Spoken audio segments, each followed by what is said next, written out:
ناس كتير ممكن تروح تشتري ازايز برفيوم عشان خاطر شكل الازازه، وانا واحد منهم. لما بلاقي ازازه زي دي بالمنظر ده عباره عن قنبله من فيكتور اند رالف، وهي فعلا في الحقيقه هي قنبله، سبايس بومب اكستريم.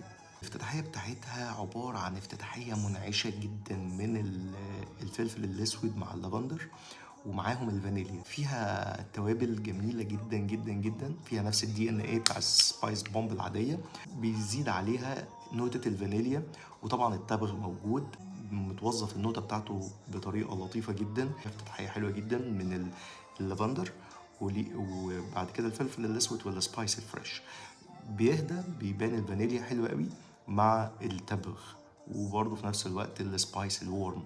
هو ده اللي موجود في سبايس بومب اكستريم. من ناحية الأداء والثبات والفواحان، أنا بشوف إن الثبات بتاعها كويس وجيد.